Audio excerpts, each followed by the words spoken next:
Hey? Well, I dare say I am, but I'm not lazy. Oh no, double first, Cambridge, Inns of Court, Middle Temple, I tell you. Do you know that I have survived slavery, tribalism, mental, economic, and cultural genocide? I've even survived a flaming rectum. I am an achievement of empire, the empirical empire!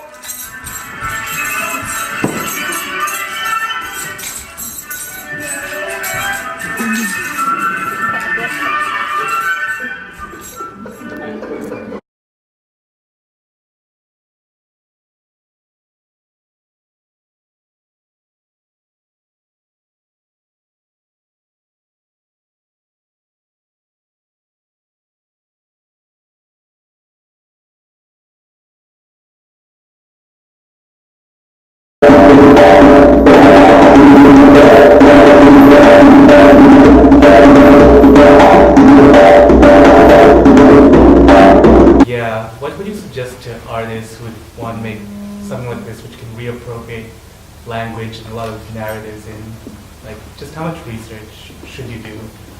Should you do? Yeah. And you have to understand that the post-colonial hinterland of many, it's you be a lawyer or you be a doctor or you be, and so the artist or the writer or the thinker, we will consider the ragamuffin, we will consider the lowest of the low, because we would not have the badge of respectability, and that badge of respectability is held on by modernity and westernity. You understand? So we were just considered riffraff. You! Yes, you with glasses, get off your bum. Don't you speak English? Come on, get off your bum. Come and pick up phone. You are better than these ones. Thank you. Who asked you to talk? Don't look directly at me. Hey!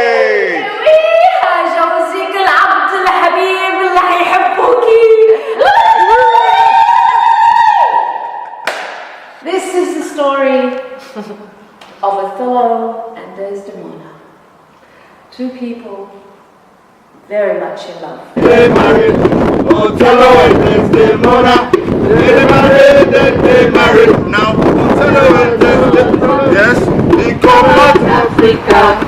Desdemona. He come out Italy.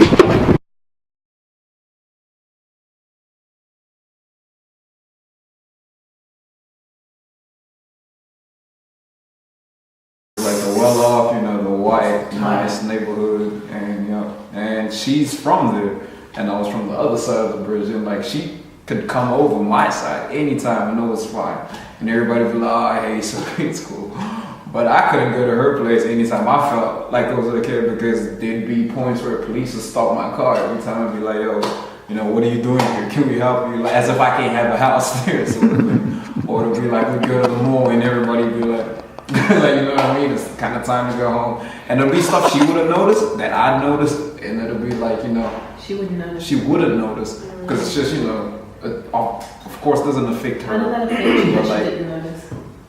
I don't know, because it's sort of like I grew up with standards or double standards, and I'm so used to it, and I'm so conscious of it that sometimes, how like you mentally force yourself to block off certain things that you know are there, and like, but like when you can see somebody not notice, it hurts a little bit. Like, what I mean? It's kind of like, how is this not so obvious to you? And one thing that used to trigger me, and like it could make me switch real quick, was when she'd be like, oh, it's nothing, it's so little, why do you get so upset about it? And I'll be like, yo, are you serious? And like that kind of thing, for me, I'd say it was like, my planned double consciousness or whatever.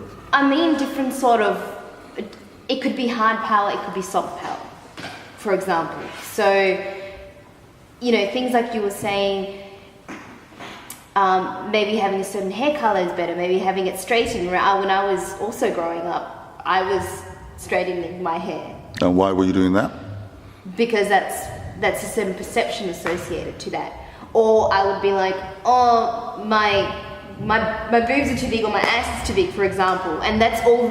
This is not something that just comes out of nowhere. There's something that is historical associated to that. Would you have that in El Salvador? No.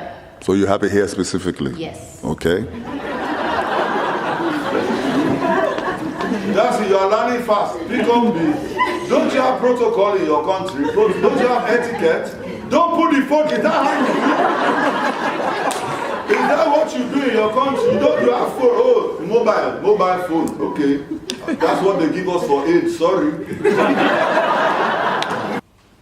The point I made about negotiating in between spaces is something that applies definitely to the post-colonial context as well. As a female, as a person of colour, there's a way that you have to learn to negotiate, and you're one person at home, then you're one person at work, then you're one person here. That's how you learn, and that's how you learn to be in the world. Part of it is a perception upon you, part of it is like expectations. And it kind of, the way I heard it described once before, I was reading a Chicana writer, and she said, being a woman and a person of colour in our contemporary context is very much like being in guerrilla warfare, basically. So you're in an urban environment, but you kind of got to do this, and you kind of got to be hidden, and you make a new definition in that third space. What is the tragedy of Othello? And is part of the question, is it the inevitability? And is it all these forces acting on that person that action becomes? Like, where is the point at which we can stop it and stop him murdering Desdemona?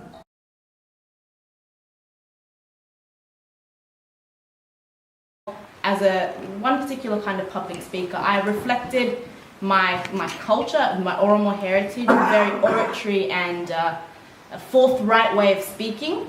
And I didn't even realise, but over the year and a half or so I was in this particular role, it gradually began to change. It became washed down. It became quite corporate, and it was not me. It wasn't me in any sense.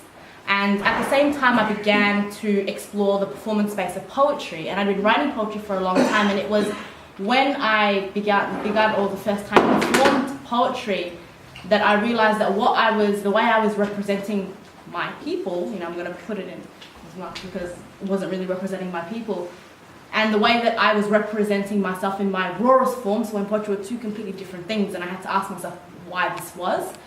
And so this went into asking a lot of questions. Did I want to be representing the continent of Africa from this position of the noble, black woman who has gotten an education and is looking at people now as let's provide them with basic necessities, and it's my responsibility to do this, and it's your responsibility to realize that you need to do this, and we're all together, but let's just and it was a very long kind of process, and it took really small steps, like, saying no to things like media interviews, saying no to things like speaking engagements where I felt like I was going to be put in a contradicting kind of situation of the way this organisation wanted me to represent an entire continent, which I cannot do. And thought when you actually think about what's wrong, what's right, and the way you want to proceed in your life. And for me, I grew up learning the violin and piano like every kind of Chinese kid does. And so for me it was quite easy. It's like if you play the piece really well, there's no problems, didn't face any problems. In year 11 and 12, I went to a different campus of the school I was at, and suddenly there was probably 40% international Hong Kong students there. And I noticed something for the first time, that there was this huge segregation with the school. Like all the Hong Kong kids kind of stuck together, spoke Cantonese, and the rest of us got along, but like there was no dialogue between the two, and I just thought there's something really wrong with that. Like, we should all be talking to each other. Now hold the phone. Yeah, put your toes together. Yeah, don't stand in my shadow. Stand. Look, you have to stand in appropriate. Feet together, toes touching. Toes directly in line. Perpendicular. You didn't know I knew that word. Don't look at me. That's very good.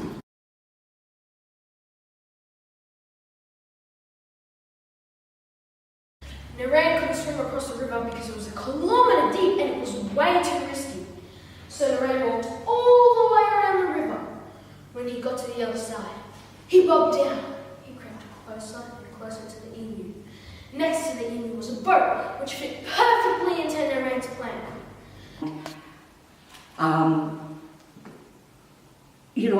When I've written things, because I'm a writer and I've done the protocols, I've done the permissions, I've gone to Torres Strait 3 times and talked to elders and so forth. But I felt after some of the experiences I've had, when Banjo was doing that, I felt, oh my goodness, is that all right? Because I think some Aboriginal people would be offended by that or upset, or that's our story. You can't just take it. And Patrice, your work, which I am completely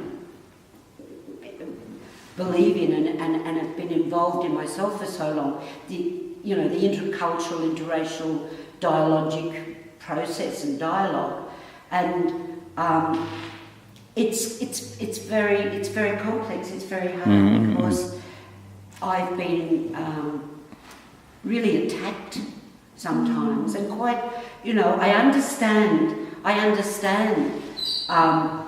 that Aboriginal people, Torres Strait Islander people must tell their own stories, of course, but when you're trying to work in that interracial space, intercultural space, sometimes you're not allowed to. Yeah, I understand. And that it's so. Yeah. But I do think that there was an ethical commitment to the work, to be respectful of stories, that there are definite discussions to be had. But maybe we could just have a couple of comments over here. Maybe we could just have a couple more comments on this, and then maybe move on to either a different aspect of the production or draw towards a close. But you wanted to say something? Just in regards to Indigenous work, and I know a lot of Indigenous people, and one thing they have a major issue is being misrepresented, or their stories being told in a manner which doesn't reflect their culture. And I've seen that happen all too often, where they're not happy. It's not a matter of I don't think it's a matter of not being allowed, but I personally believe that they're being misrepresented. They're not happy about that, which is why they get a little bit skeptical in regards to people doing their work. Another thing that they do have an issue about, and one thing that's not allowed, is real life performances of real people, which I've been taught they don't get too happy about. They're not happy.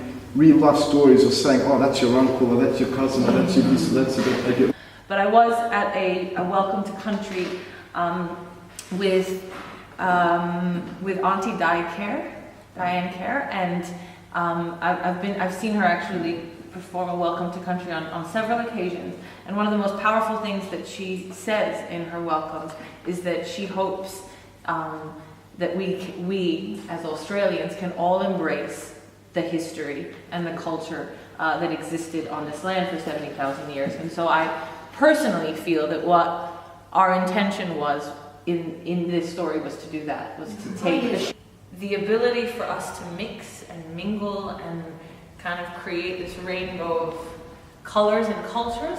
But if it is also okay to find a way for people to say, this is me and this is my culture, and I want to keep it that way. I want to stay Muslim. I want to stay Druze. I want to stay in my village with my 300 Druze residents, and I want it to be like that, for another 100 years. Because if it's not, if in this one tiny little country, everybody will constantly be kind of mixing and mixing and mixing, then eventually there'll be nothing left. There'll be no colors, and I kind of want to preserve the colors. So I suppose in an intercultural conversation, that's what is important to me, is to see how can we find a space, find a way in which there is a breaking of rules and distinctions, but also what we call coexistence in a real sense. Yeah, so I am me and you are you, and we can be neighbors and we can learn from each other, but I will still stay me. I've never been around a community of people who are solidly just Comorian people or Tanzanian people. I've always been immersed in other African cultures, like the Sudanese culture, the Ghanaian culture, or the Zimbabwean culture. So I've always known other things other than myself. Right. Okay, so good. That's why I'm a lot comfortable balancing those different things. Right.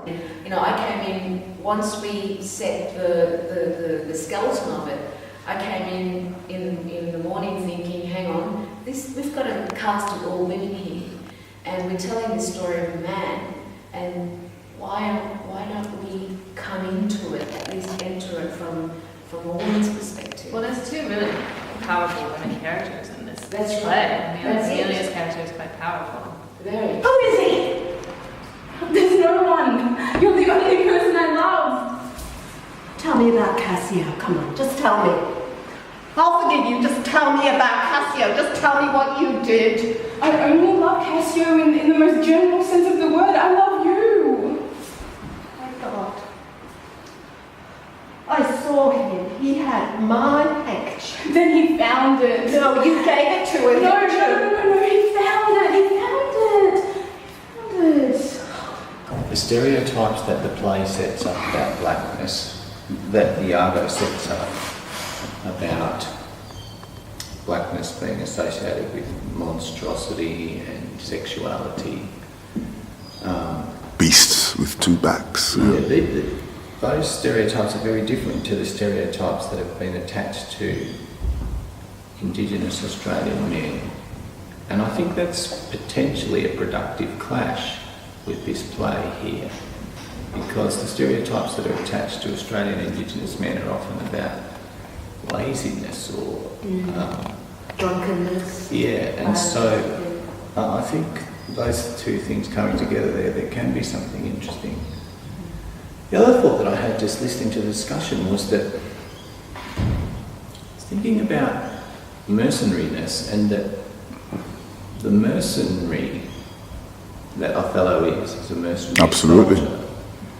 The mercenary thinks that he is welcome, but he's not, and it just made me think about Australia's recent commitment to get engaged in another Middle Eastern conflict, and thinking about us as a mercenary in that sense, going to fight the Turk, if you like, in inverted commas,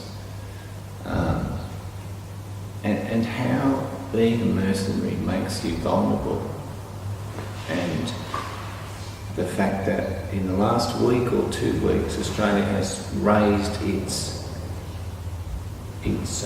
terrorism threat too high. So because we're being involved in that conflict, we've become vulnerable. It seems to me that equates that Australia has a sort of Othello story there. I don't know who the Desdemona figure is, I don't know who the Iago figure is, I haven't really thought it through. Bend slightly from the waist. Good. Now, don't look at me. Right? Close your teeth. Okay, good, very good. Now make your face appropriately sheepish. Good, make your face like sheep. You mean long your face, long your face. Not your neck, face.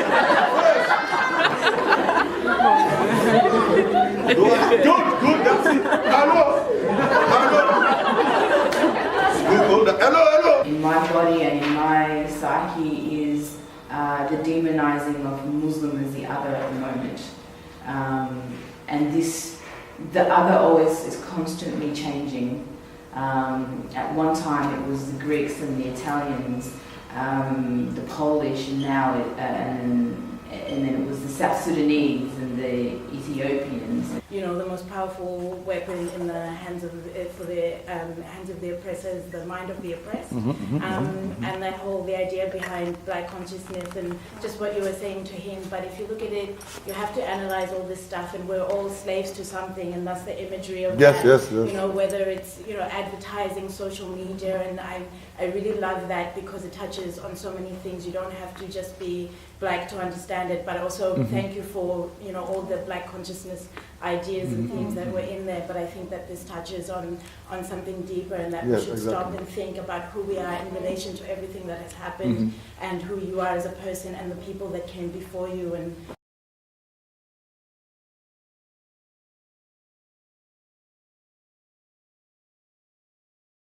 What handkerchief? That Why? amorphous, That amorphous answers that which so often is deep.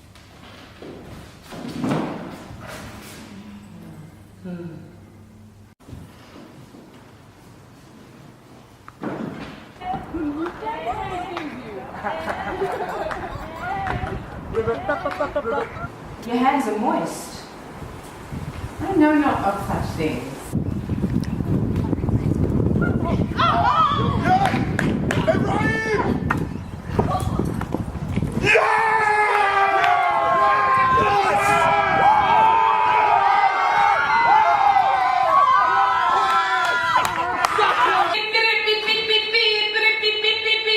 Welcome to News of the Empire, how we program your minds. Chapter 3. Story, this play. I mean, I find the whole thing extremely racist, but I'm going to put all that aside, and if I just look at what is kind of makes sense and is relevant for me, it is what Iago does, and just that is actually the trait. The terrible thing is that people can and do put this amount of, can manipulate things so much that such terrible things happen, and we see it all the time happen. We see it in minute instances in our everyday lives, and we see it on, you know, large scale. We see, and so for me, Iago is actually also advertising agencies or marketing people, companies, that kind of, like, that is Iago. He's putting out these messages that actually making us, that we, you know, we're influenced by in a very negative way. That's for me the relevance. Was ambition of it. So not all of us can be masters. So what does it take for me to try to get there? And I've got to be ruthless, and I've got to be a trickster. And Oh no, but it's just a piece of fabric. No, it's not just a piece of fabric.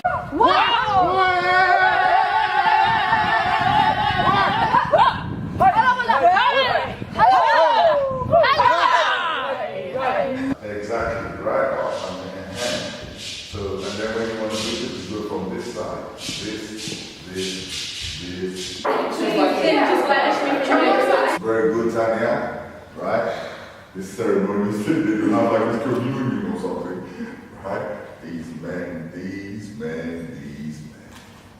Okay, just stay here. I think now it's good to find And then they had big loss of it. Yes, I think so. Yeah.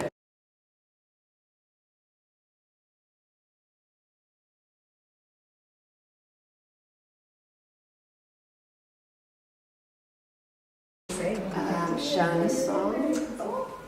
You put songs in. Oh, I just thought it could go there to fly. Fly away with me in the night. For if this backside once had a tail, what's to say these shoulders weren't homes to wings once? Second part. Is Chris doing this first Othello scene? Give me your hand. Some bloody passion treats your friend, but I hope it does not want to. Be still! I will so. What is the matter? Just give it energy, guys, and you know. Yeah.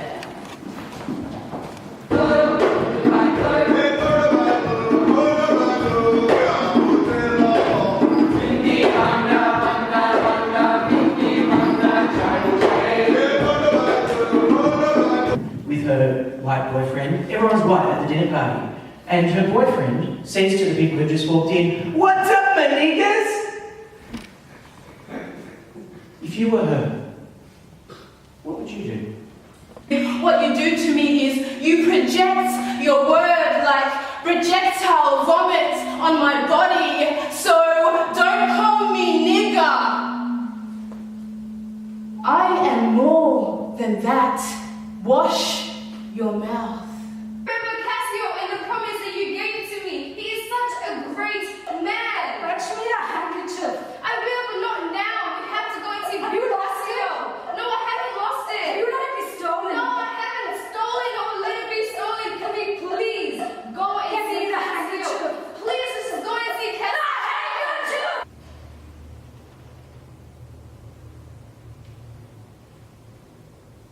Week by week, he wasn't afraid of being infected in that place of isolation. His sweet smile filled the silences. He told me these fantastical stories of animals that trumpeted and roared in the night, of colours so vibrant, of ancient pyramids where mummies slept with painted eyes, dreaming in an afterlife of paradise. I forgot death. I forgot isolation. I just dreamt Othello. I ate him, dreamt him. I thought of the sun that shone from him in those cold days. And then one morning, It was like a snap, a flick switch. And then his rage would end with his hands around my throat. And sometimes I would be gone. I could feel myself going. Let me see your eyes. Look at my face! what fantasy is this? Who are you? Thou art to die. Then heaven have mercy on me. Say amen. And have you mercy, do I? I never did offend you in my life. I never loved Cassio, but with such general warranty of heaven as I might, I never gave it to him. By heaven, I saw the handkerchief in his hand. A perjured woman that stole my heart and makes me call what I intend to do a murder, which I thought a sacrifice. I saw. He found it then. I never gave it him. Let him confess the truth. He has confessed. Would not kill thy own prepared spirit. I'll do.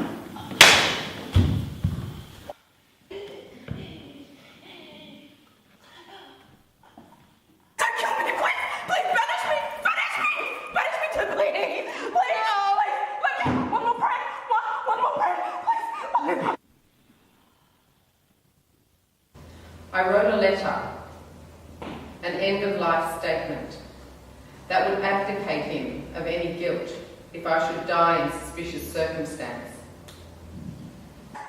Yet we have some revenge. Let husbands know that their wives have sense about them just as they do. They see, they smell, and have palates both for sweet and sour, just as their husbands. Let them know that the ills we do, their ills, force us so. What have you done? You know what you know. From henceforth, I remain silent.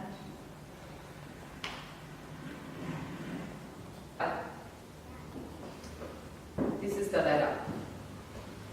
If I die at my husband's hands, I expressly wish that he not be charged. He has done his time. His life was enslaved at the age of 2 by a brutal colonial system that denied his basic human rights to live with his family on their own land. He loved me. Any actions that he might have taken, I was complicit in. He loved me. My death is its own punishment. In the end, he turned his rage on himself. He died with a noose tied around his neck in 1993, the International Year of the World's Indigenous Peoples. Just wondering what people's response is to what's the political narrative or the associations. I saw last week and I saw this week And I can just, from watching both, to me it just changed Othello to be not just an old story, but it's relevant to now, that everybody's got an Othello story. I think that, you know, whether it's an abusive relationship or... Like the handkerchief itself can be a metaphor of anything, and it can just fit perfectly, you know, with the conflicts that the characters have. Because Othello can't see that handkerchief. Iago has to hide it from Othello at that stage. But the way that the production worked was it was on full view. And it felt to me as if the handkerchief could have even been put over Othello's eyes. That he was blinded by the handkerchief, and he couldn't see it. It was... Yesterday, Patrice said, I'm going to come in with an order tomorrow, because there were 7 different orders, and one of the questions that I had in my mind before I came to watch it was, what happens to the configuration of meaning? Because when you're putting things together, how something is read is so dependent on not just what you put when, but how it's done, and what the chemistry or the dynamic or the feeling. You know, what I do want to say about that story, what I found really interesting in terms of politics and dynamics was that, so when my boyfriend at the time said, "What's up, my niggas?" to people around the dinner table, everyone looked at me as if it was my responsibility to get up and say something. And that was really interesting that happened. It's like, oh, okay, it's not my stuff, it's your stuff, so you deal with it. But don't we all have a responsibility? But what I did was I got up and left.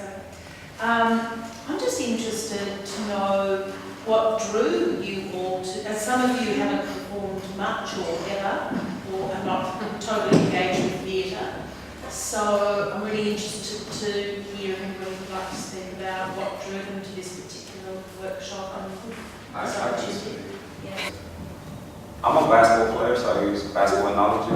I feel like when I'm on the court and I'm playing, we're all equals, right? And I feel like when I'm in my art space, it's my place to express, and like, irrespective of your opinion, you're gonna hear what I won't have to say. So, and it's almost like a release and a freedom, and I've been really enjoying that. And when I watched The Man Who Committed Thought, I was really moved.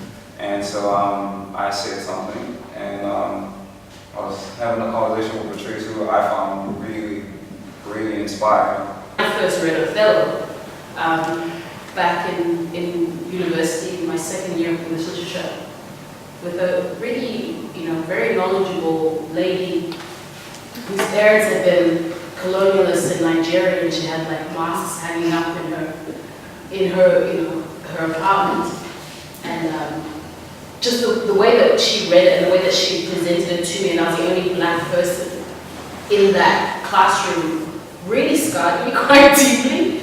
And we happened to read that together with The Heart of Darkness. So when you encounter, I'm studying English literature at university, I'm absorbing the best of like Patrice was saying, the standard, the epitome of human culture. And this is telling me you're backward, you kill white women. You kill white women, you kill white women, you're uncivilized, you're witches, you're barbaric, you kill each other, you need to be civilized, and I have to take this on in order to be recognized. That's it, you have to cut bits of yourself off, and you're constantly cutting bits of yourself off to fit in, and to understand, and to accept, and so that was, it was good to go through this process and to be able to bring in and to own the right without asking for permission, just to take your right to bring all of yourself into. It was intense. It was, when I went home after that, I was so tired, I couldn't even sit on my bum. But it was just, it was great. And activities that he made us do, obviously we don't know each other, out of this, and we just met. And those activities made us connect, and we could, we're all different ages and from different backgrounds, but we could all connect through our short stories that we're telling each other, because we're respecting each other, and we're I don't know, just hearing each other out as well. And I don't know, for me that was just like, wow, you know, for all of us to just connect and be a group and be a family in a way on the first day as well. It was just amazing to me. So I kept going. I think it's important to, I've learned it's important to be open to that, to hear a story, but like, no, there is no single story, and recognize the value and importance of each and every individual story. Because if you have like one complete set ideal of a story, then it's dangerous.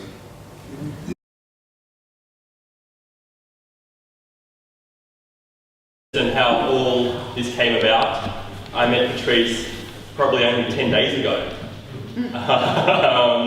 When I saw his amazing performance of The Man Who Committed Thought, we got into a heated discussion. I found that play dark. I found this performance dark.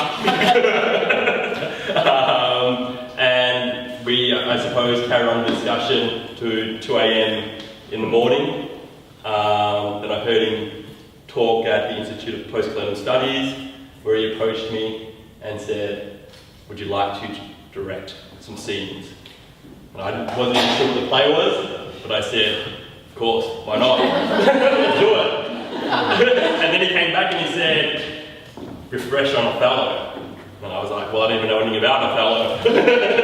So I went back and read it. This is also from a purely Western point of view as well. I was born in Iran and I've seen and I've performed in Shakespeare in Persian, Farsi, and I've got Iraqi heritage, so I speak Arabic and I've watched it in Arabic.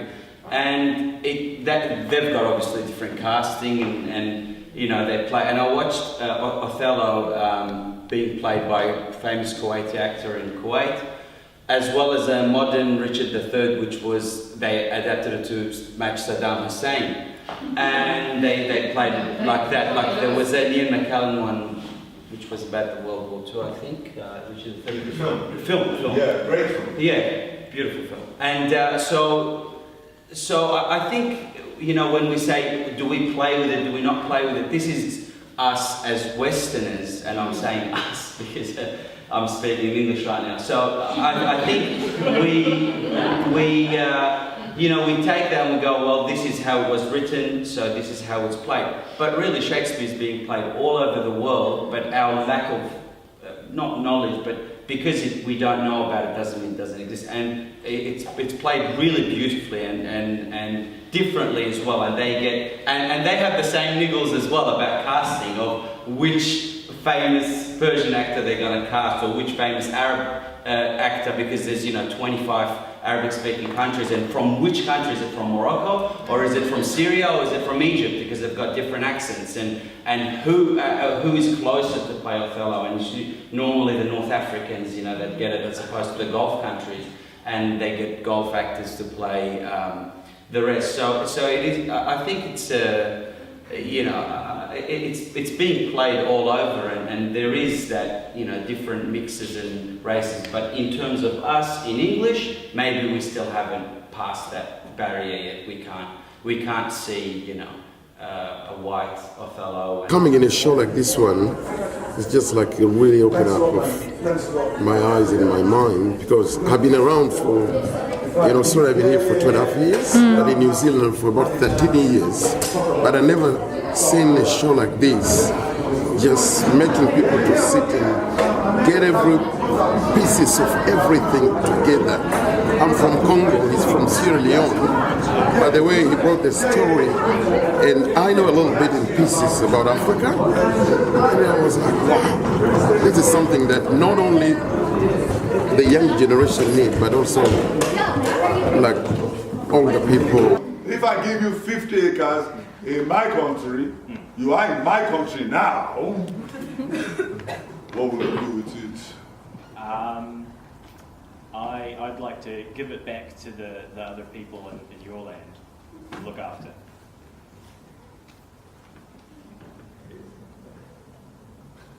Try again.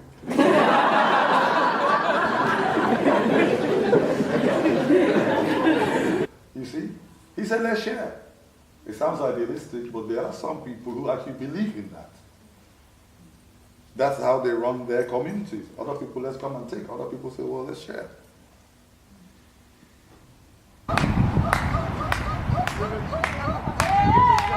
And then getting genuinely scared. Right. Anybody else? I really love being challenged. I love when Toriro took me to places like, I said, what is this? A brick wall? And I was trying to orientate my head where we were. It was great. There's also such a toss-up between which one do you prefer. Like, it's quite fun being absolutely led and relying entirely on somebody else, but it's as much fun taking people through difficult things and going, and having fun with the responsibility of leading. Okay. I was really interested to see how complex I can make it, but at the same time how safe I can keep it. So like getting him to go directly to the tree, but still finding a way to make him go around it without him hurting himself. Yeah. It was really challenging for me. I was like, I don't know about him, but I'm having fun. It was actually like, to me, I'm thinking this woman wants to kill me, and I was like, how the hell did she trust me? And how did she trust you? I was when wondering, you would? I'm not. I was like, I mean, I can. Like, obviously I wouldn't do anything to get her injured or anything, but I was just like, when I was in there, how the hell can anybody trust anybody, like, in this situation? Like, it's just like, because you never know, they could take it to a damn road and then just get you hit by a bus or something. Before, Exactly! It's like, we're all strangers here, and then like, you just gotta trust them, you gotta put all your trust in them. But still, it was fun though, it was fun. It's a good question, It was actually tough. How do you, it's a fundamental question. How do we go about trusting anyone else? Yeah, I found it hard to I love being in control, but as soon as I wasn't in control, I was very tentative, and yeah, I think I love control. For me too, I felt like, as long as, when we start off, I knew the terrain, I'm like, it's grass everywhere, but as soon as like I felt something that wasn't grass, my mind just went, between trusting and between, I was like, am I safe? What's going on? Well, how can you describe that emotion, that feeling? That state? Lost. Now you know how we immigrants feel sometimes.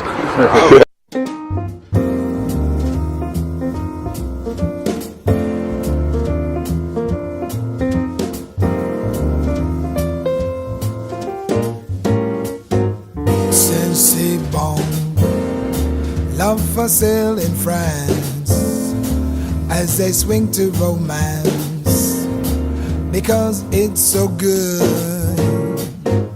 Sensi bon, I say to you like the French people do. It's so good. Every word, every sigh, every kiss, dear, leads to only one thought, and it's still dear. Oh, it's so good. Nothing else can replace your slightest embrace. And if you only would be my own till the rest of my days, Marian, whisper that phrase. Fabobo sensi bon.